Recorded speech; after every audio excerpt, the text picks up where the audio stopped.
Welcome back to today's Tomorrow's Past, where we look at history in a nutshell. For my newest subscribers, thank you so much for subscribing. It really means the world to me. And if you're new to my channel, please do support me by subscribing and helping me make more videos like this one. Today, we're going to be looking at the history of beauty products and practices throughout the centuries. Some are a fleeting fad lost to the history books, and some, none more than our first, are deeply entwined in a country's culture and history. Foot binding was the practice of literally binding or bandaging a young girl's feet to change the shape of her feet and toes. The custom was practiced in China for hundreds of years, possibly starting among the upper classes in the 10th century.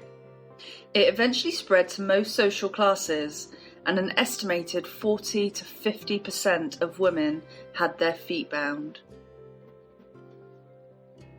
Bound feet were referred to as lotus feet, or the golden lotus, giving rise to the possible origin of the practice.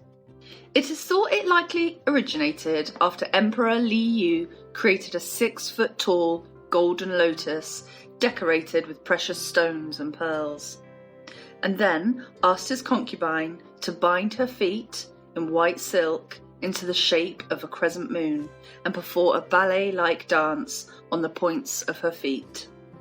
Her dance was said to be so graceful that others sought to imitate her. The binding of feet was then replicated by other upper-class women, and the practice spread.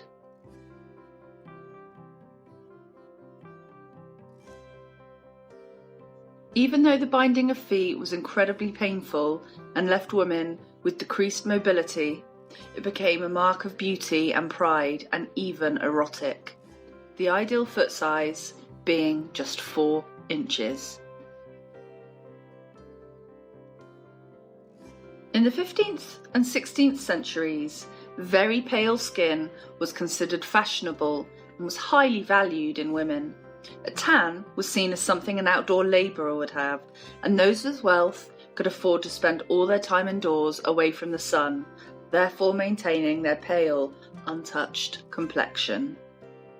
Those not blessed with natural pale skin went to extraordinary lengths to try and achieve it. One such example being a makeup made of lead. A recipe for the makeup from 1688 was for lead mixed with water and vinegar.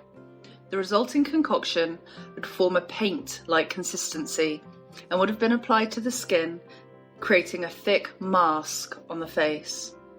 Of course, applying lead directly to one's face came with many health problems, and ultimately lead poisoning, causing hair loss, vomiting, loss of hearing, seizures, and ultimately death. Lead makeup wasn't the only way to achieve the deathly white look. Women would also use leeching. Whilst commonly associated with medicine, women would look for leeches in parks, forests, or wherever they could, and place them on their body to allow the leeches to suck their blood, resulting in a paler complexion.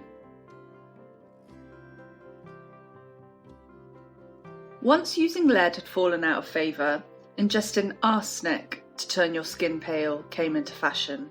Yes, arsenic.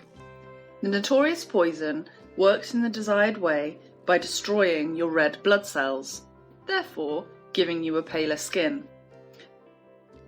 Products like Dr. Mackenzie's improved, harmless, arsenic complexion wafers soon became popular.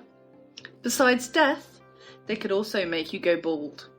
To add insult to injury, if you stopped taking them abruptly, it would cause even more side effects, meaning you had to keep taking them.